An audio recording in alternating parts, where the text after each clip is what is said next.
I wanted a place where stories came alive. This is High Tech High Unboxed. I'm Alec Patton, and you just heard the voice of Marimar Patrón Vasquez. Marimar and her husband, Kurt Wootton, founded the Habla Center for Language and Culture in Mérida, Mexico in 2009. I first heard about Habla when I was teaching at High Tech High Chula Vista. Every August, some teachers would fly down for the Habla Teacher Institute, and the way they described it didn't sound like a week of professional development.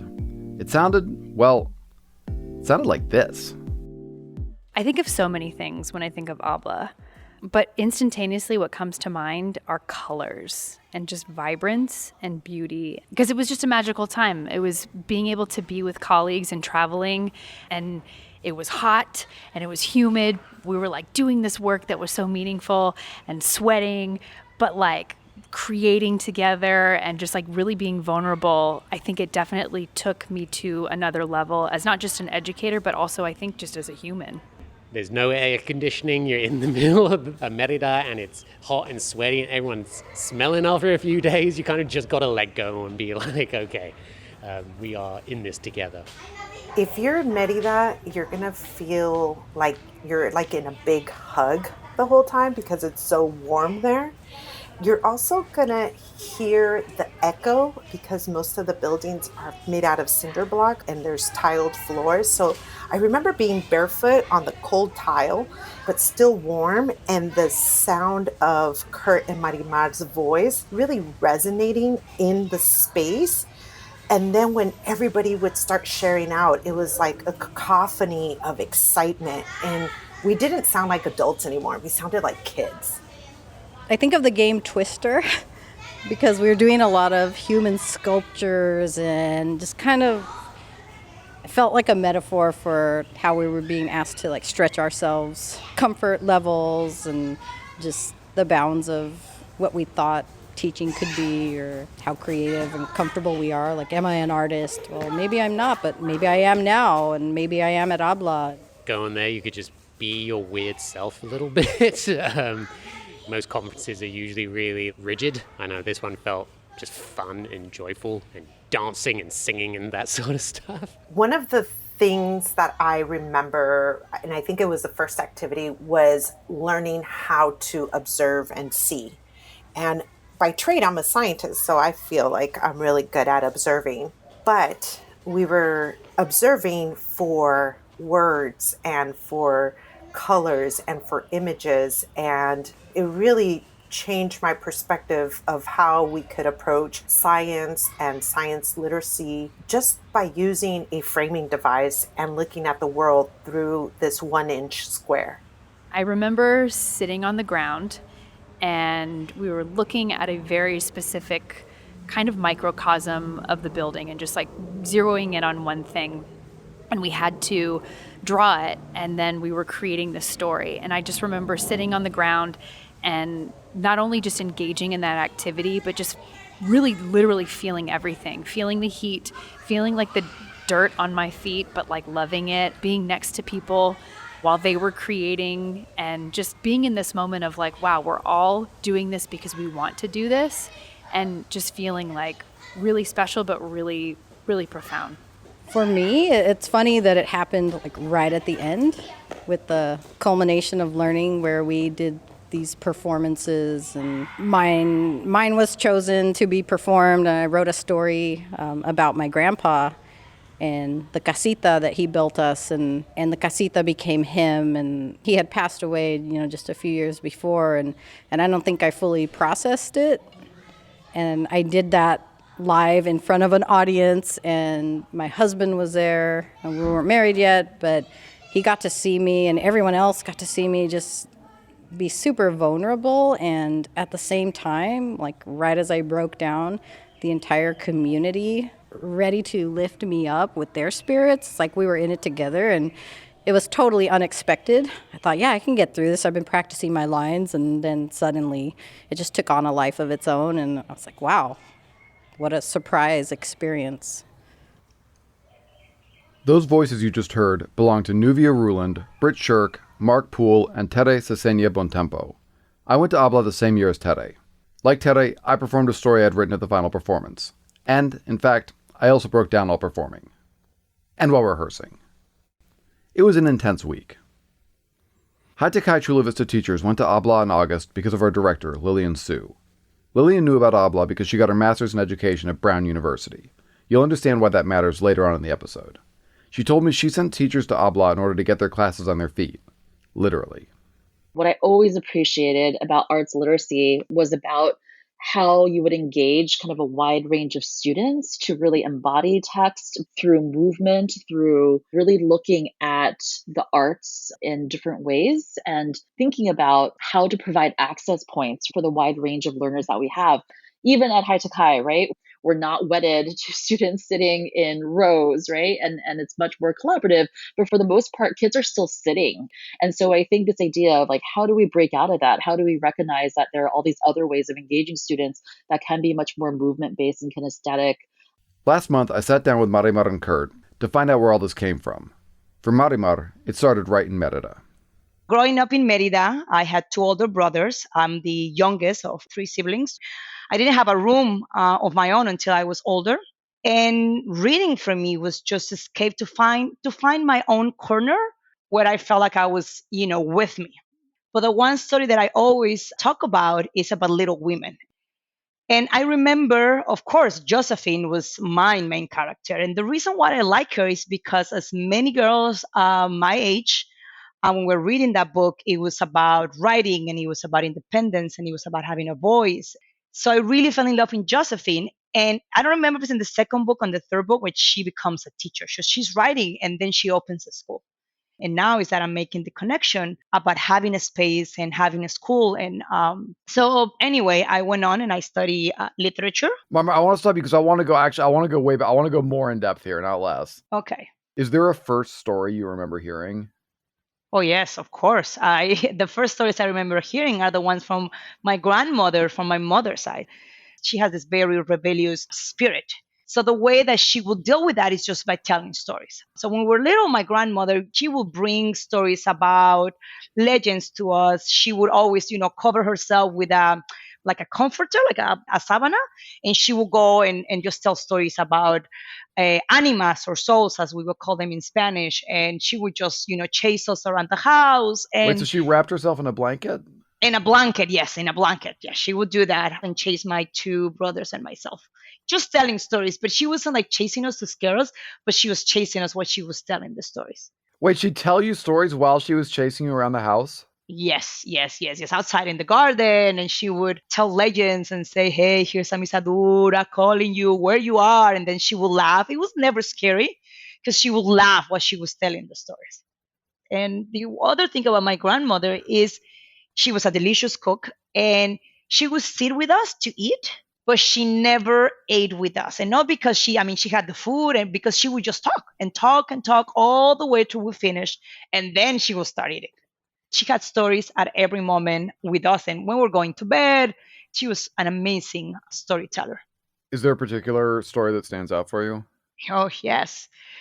She would tell stories about my grandfather, and she would tell that my grandfather used to go and steal cows. They lived in rural Puebla, next to Mexico City. So she would say that my granddad would just go and find cows and just carry them in his shoulders and just take them somewhere else. And of course, now that I think about it, it's impossible for somebody to carry a cow, but she would just tell stories making people bigger than life.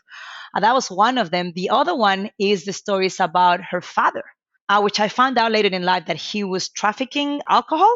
I don't know if you want to edit that, but she would tell stories about how we'd just leave and then come back with a carreta full of money, and then he would put the money inside the mattress of the bed. And how she would just sometimes hide in the carreta and go with him, and then getting some money for her, and she was saving the money. And then one day the money that she also had in her cushion disappeared because she thinks her dad find out. Or so she has a lot of stories, but the beauty, I think the point about her stories, Alec, is the fact that it was a combination of real stories with her imagination, which make them so powerful to me. So it was not only about leyendas or legends, but it was about her own life and how she saw it and how she chose to tell it to us. Because when I was older and then, talking to my mother, I found out about her life and all the obstacles and all the pain and the suffering that she had. But that was for me the magic. I mean, she would say that she would sneak out of the house and sort of like, walk so fast as she was flying to get to the baile del pueblo and dance all night, and then she will get back home and she will be like making no sound, and that she would just be the most admired dancer in the danza del pueblo. So it was a lot of combination of how she told stories that I think was very appealing to me. So that's what I remember about my grandmother. I'm also noticing every one of the stories you mentioned involves breaking the law, or at least breaking a rule. I know. Yes. I mean, I actually never thought about it, but I guess you're right. And in that sense, I do relate a lot with my grandmother, Trini.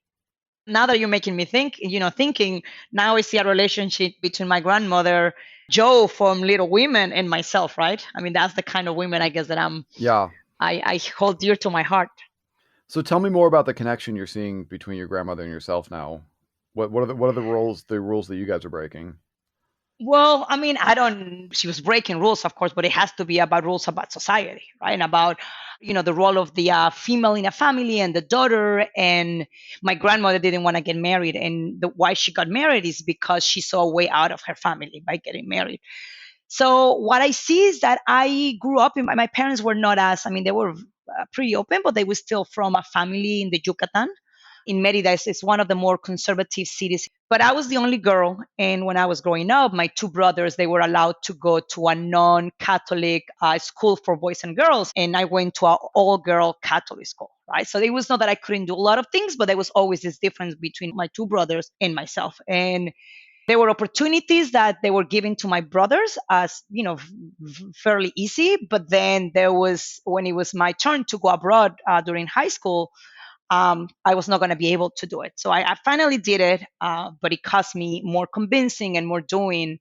Also, going away for college at the time, people didn't, especially girls, didn't leave their families to go to college. So that was another obstacle that I needed to work on. They finally did it. I did my undergrad not in Mérida but in Puebla. I went to a different state to do that, and then for grad school, I went to the United States. Got it. And that was to Brown, right? I went to Brown, yes. I was doing a PhD in literature, in Hispanic studies. I was doing Latin American Spanish literature. And somehow I felt that for me, I love reading. I love writing about stories, but I did love more writing about stories, telling stories. You're feeling like something's missing from it. Yes. No one's wrapping themselves in a blanket and chasing you? No, exactly. Well, you get it right. Like nobody's doing that, because I was pretty much in a library doing work by myself. And in every seminar I took, it's like people don't read, right? And why people don't read. And people are not reading Don Quixote de la Mancha, and they're not reading 100 Years of Solitude. And for me, it was like, well, people are not reading it because you're asking the wrong questions. And we are putting these books in a very high stand or a high shelf, so people cannot reach them. So it was that idea that it was disconnected storytelling from community, or literature from storytelling. And I always believed that story had a connection with everyday life. I mean, I love 100 Years of Solitude because it reminded me a lot of my granddad, and it reminded me of the stories of my grandmother. And that's when I found out about the Arts Literacy Project, which it was a project that had to do with education, and I had to do with literature, and it had to do with theater. And so one day I was invited to a party that it was hosted at the director's house. And I was not going to go because I had so much to do. And at a point in my life, I mean, at that moment, my roommate was going out with a performance artist, Luca, who is her husband right now. They were going to the party, and they say, Marimar, just stop writing. Let's go and meet new people. And that's what I ended up doing. So I arrived to the party, and that's where I met Kurt. And then at that moment, he fell in love with me. At that moment, he fell in love with me. You notice how she didn't say at that moment I fell in love with him. No, of course. But there you go. So I want to ask you the same question, Kurt, which is, looking back on your life, where does this start for you? My parents were both teachers, and my grandparents were both teachers, and my aunts and uncles were teachers. Never thought I'd be a teacher. Always thought I wanted to be something else, anything but a teacher. And where is this? This was in Evansville, Indiana, southern tip of Indiana near Kentucky. And when I was very young, my mom got colon cancer. And I was 2 years old, and she died within 9 months.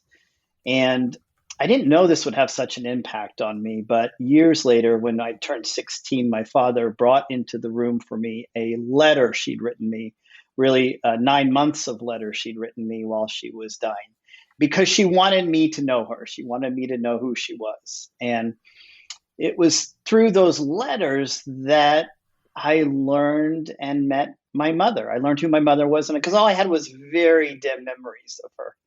And it was through her words. Her words were the way that I really got to know her. And, kind of without knowing it, I realized the power of words and the power that words can have in our lives. Why did your dad wait until you were 16 to share those letters? They were brutally honest. She was so honest in how she talked about her life, how she talked about what it's like to die of cancer, what her relationship with my father was, what her honest feelings were about other people in our family.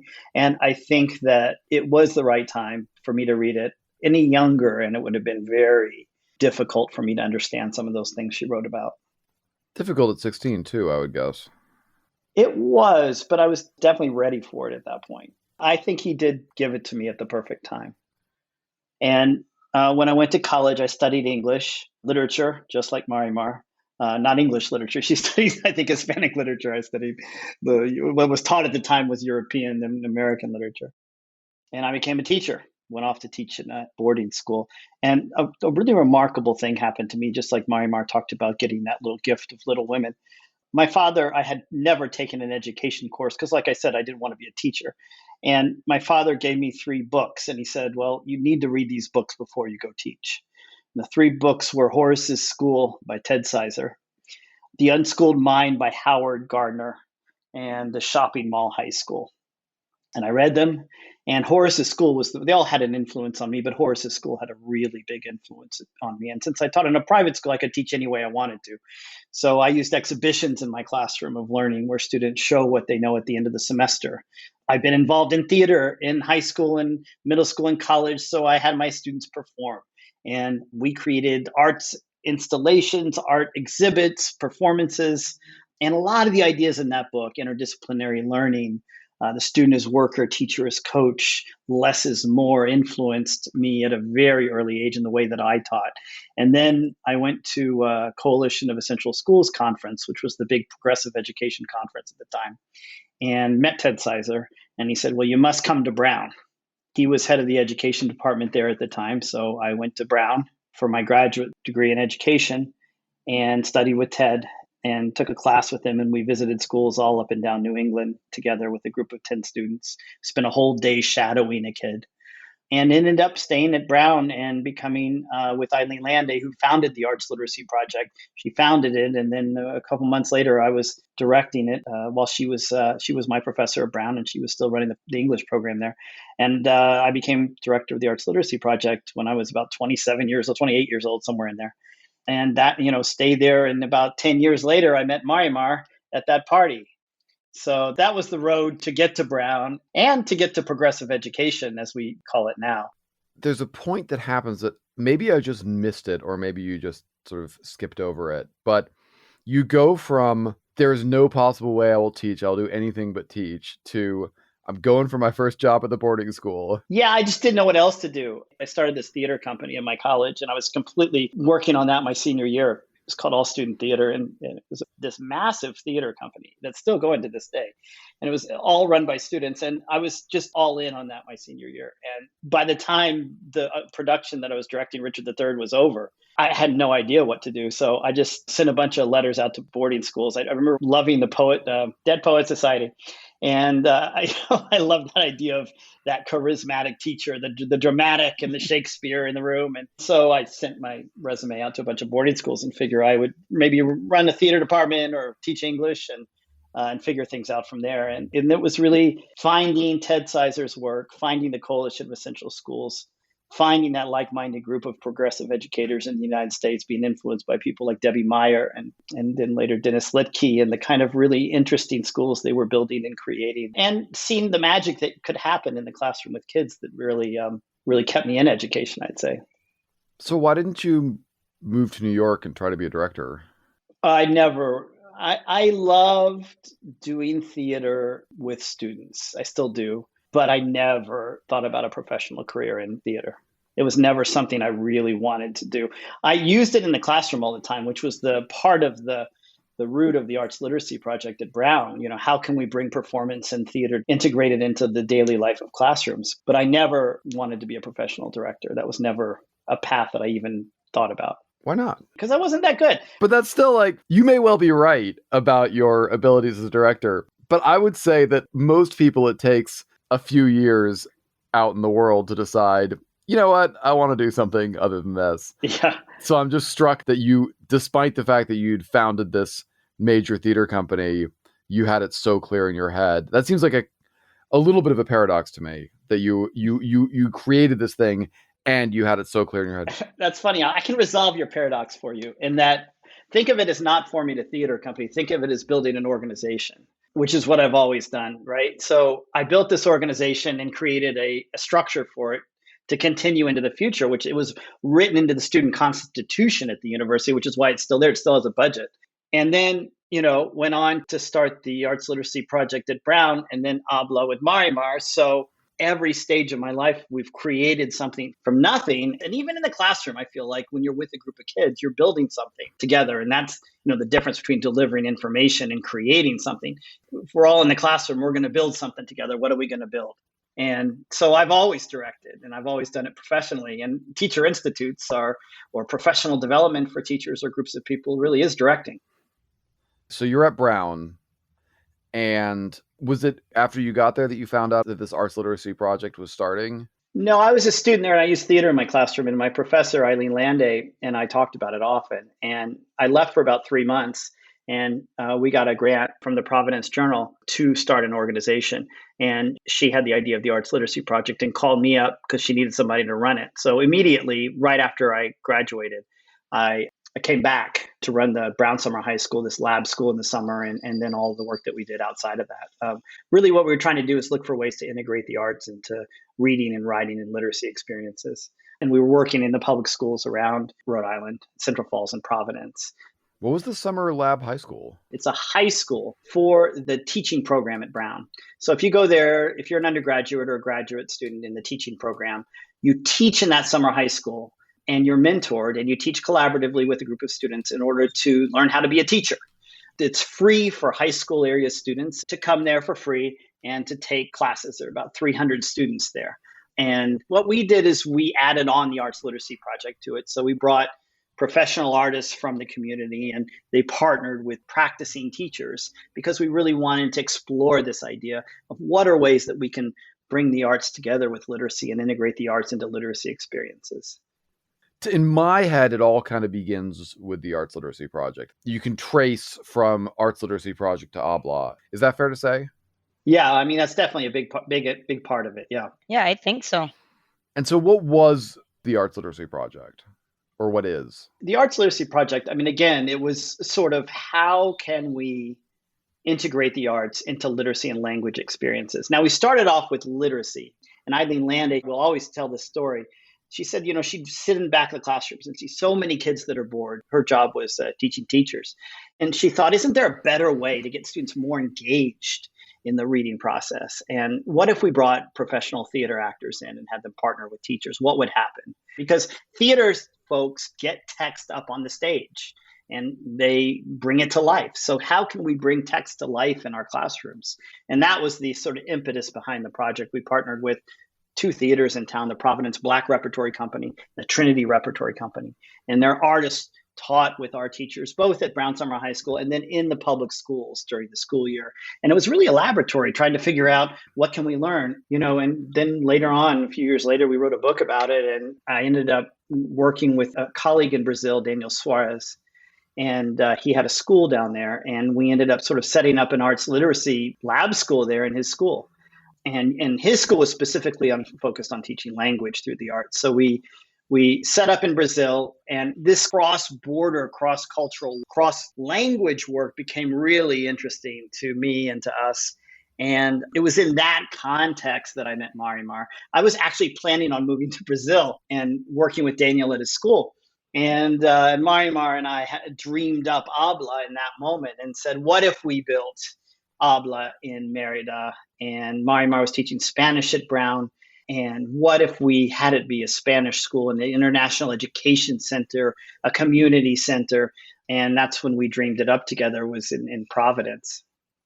Not at that party, though. Not at that party. No, it took us another couple weeks.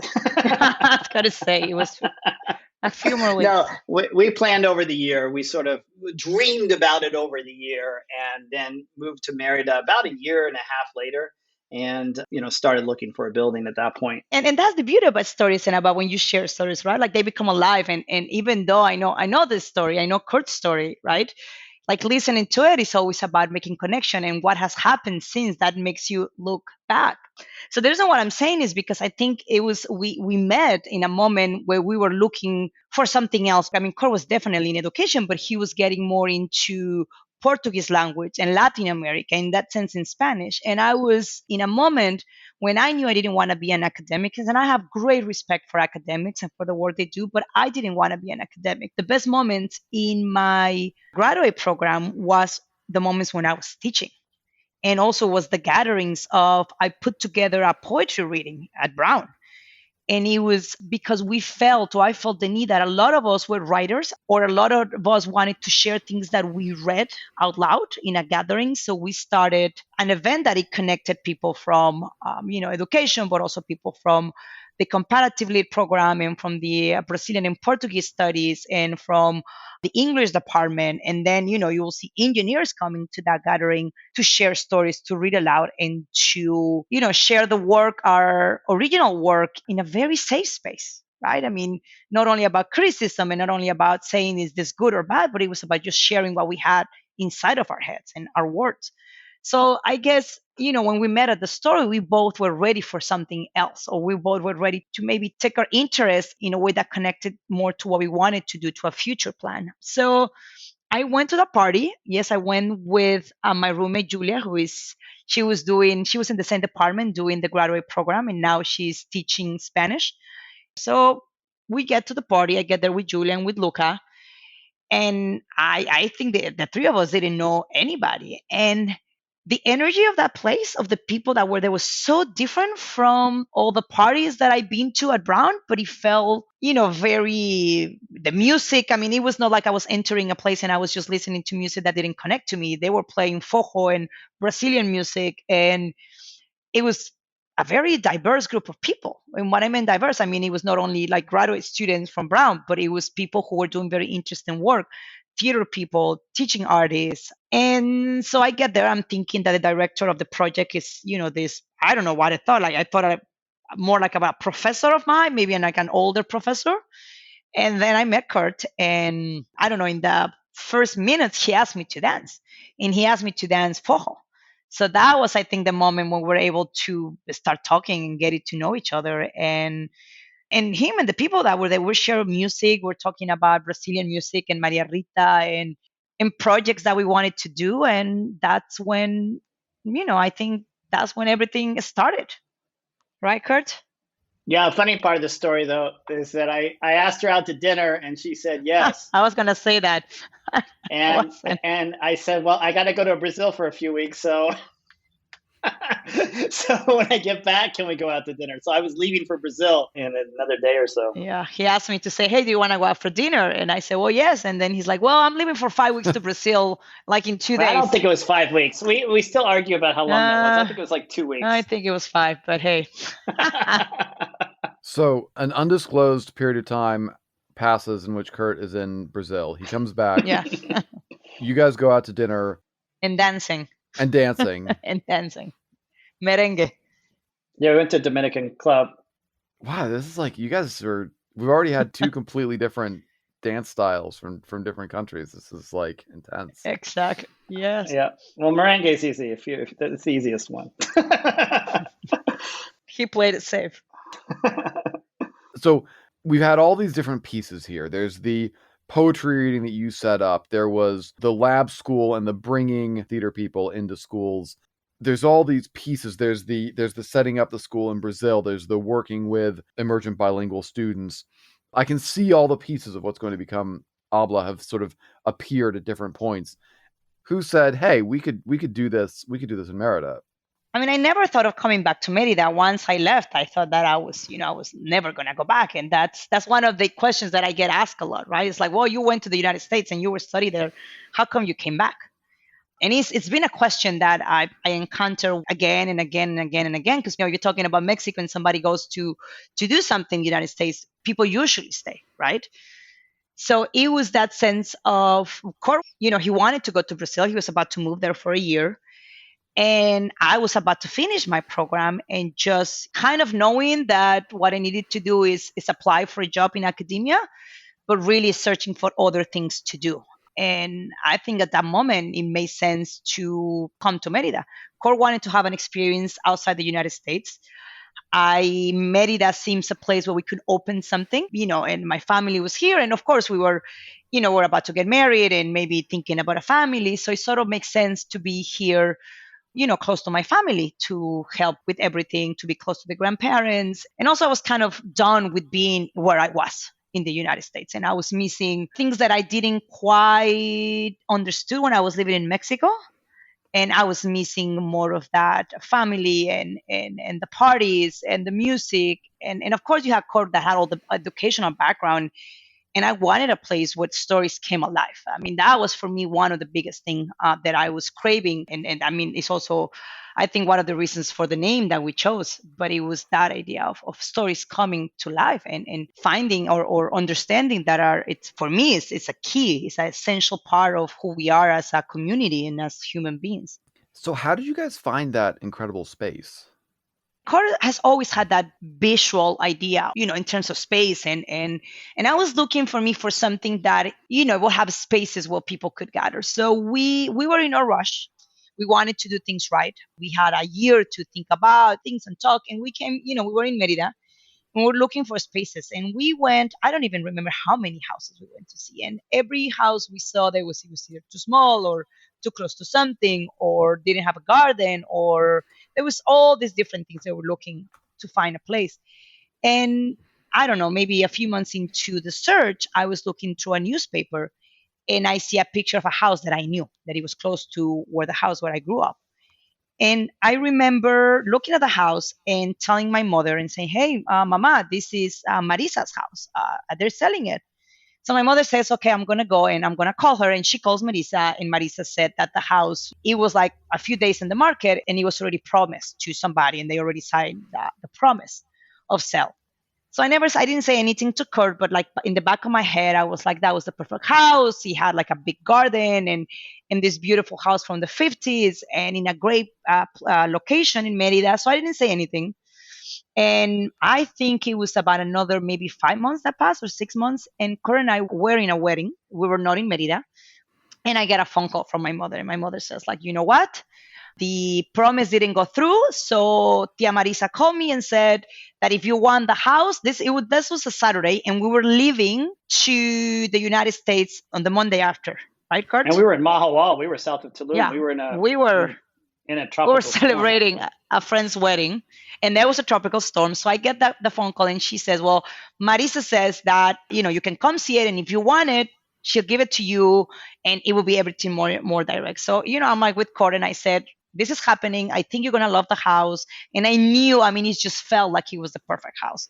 So we were there, we went to the wedding. We came back to Mérida on Sunday, and we went to see the house. And where Kurt saw the house, it was like, this is the one. And, there on Sunday, we say we want it, and we left, and we came back, I think, a week or 2 weeks after that, and we signed the papers, and that was it. It was just, it was what it was meant to be, that house. That's awesome. I know. It was lucky. So you guys now run the Habla Center for Language and Culture. Talk me through everything that Habla does. Oof. Oh, God. We had a vision before, so working with the Arts Literacy Project at Brown doesn't give money to you to do something like this. You do have to raise money. And I spent, a good deal of time writing grants and trying to keep our budget going every year.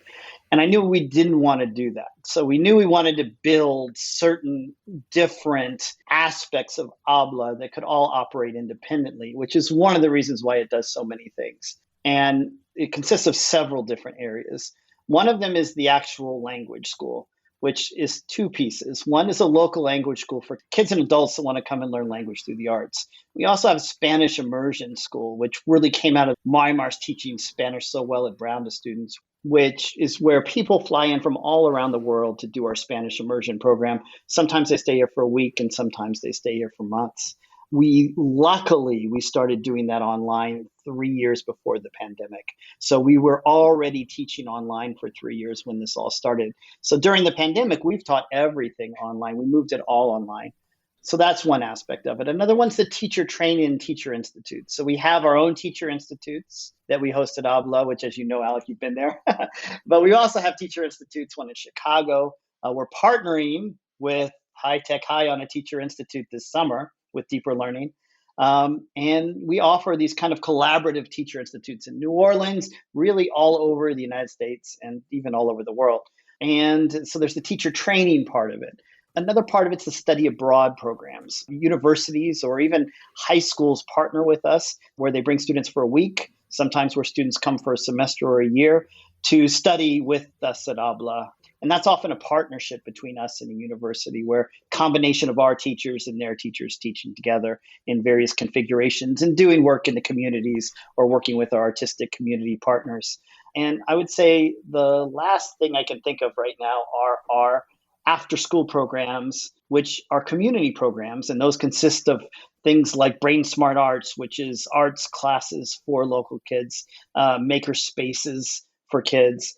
And even recently, we were doing a speakeasy, which was an open mic night once a month free for the community. I think that covers it, Marimar. Did I leave anything out?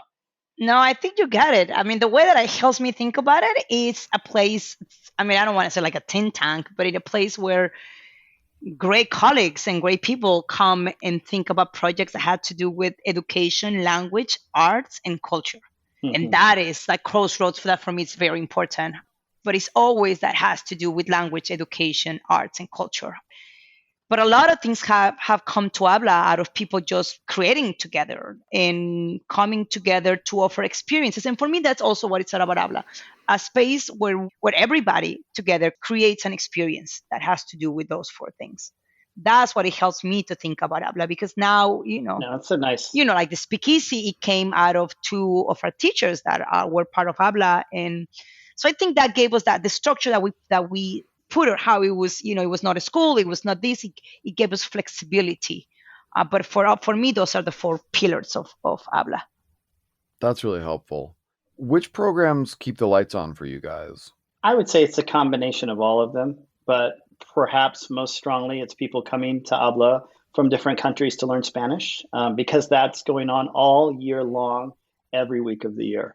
Study abroad programs and partnerships with university that are ongoing, that happen every year, are a big strength of Habla's. I would say those are the two biggest things because they happen all year long. But there's also the spiritual energy we get from stuff too. I mean, like from the speakeasy, which was one of my favorite things that teachers put together. Some teachers at Habla, Ian Wiggins and Sophia and some others, decided that they wanted to do a speakeasy, this open mic night and it became an extraordinary space for people in the community gathering to share their stories and poetry and their artwork and performances. And it happened very organically.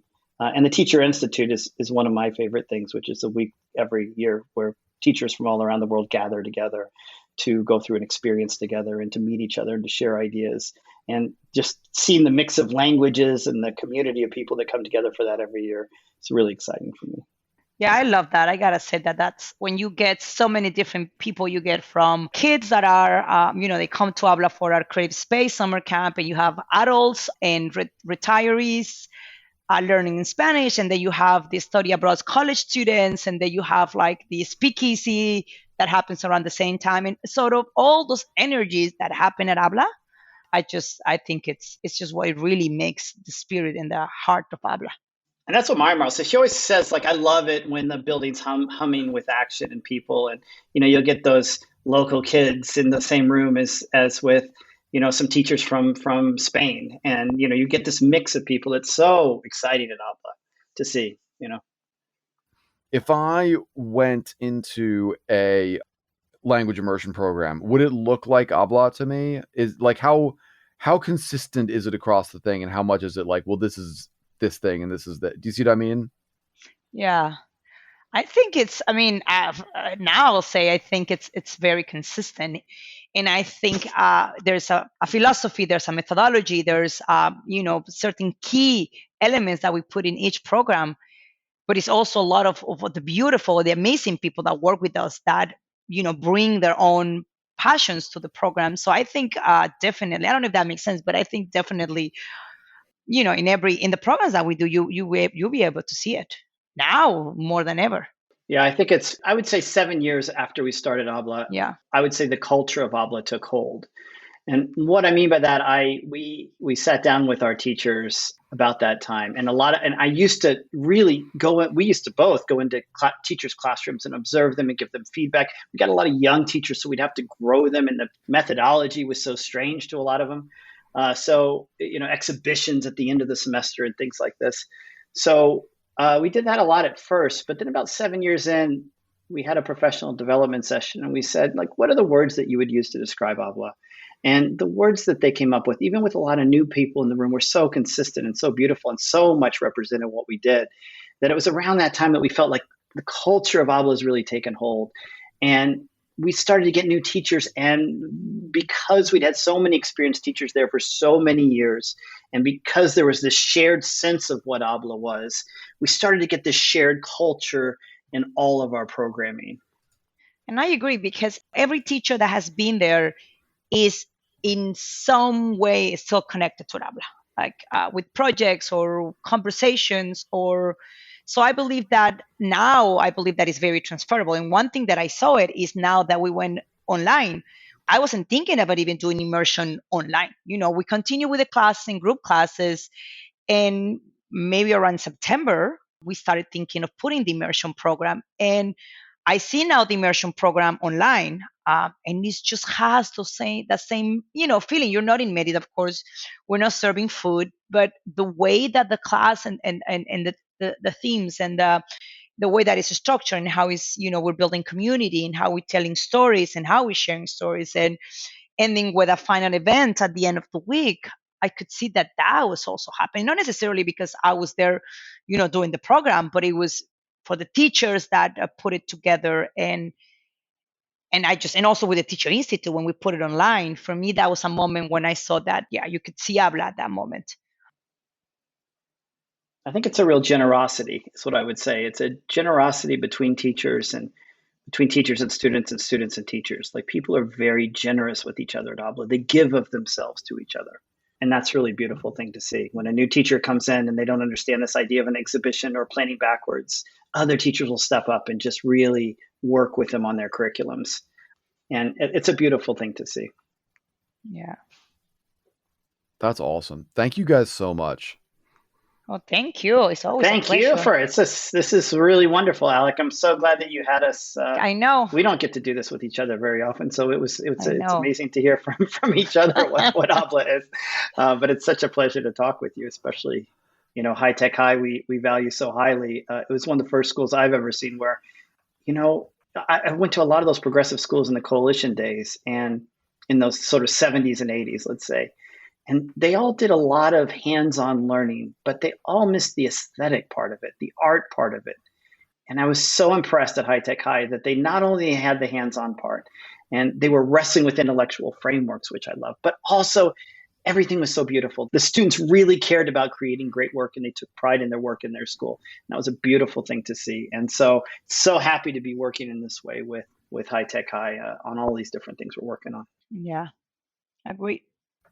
Awesome. Thank you guys so much. Perfect. Thank you so much, Alec. Thanks, Alec. Talk to you soon. Thanks, guys. Take care. High Tech High Unboxed is hosted and produced by me, Alec Patton. Our theme music is by Brother Herschel. This summer, for the first time ever, Habla and High Tech High Graduate School of Education are running a 4-day workshop together. It's called Found Beautiful. It runs from June 15th to June 18th. It's all online, and you can register at hthgsc.edu/events/found-beautiful. There's a link in the show notes. Thanks for listening.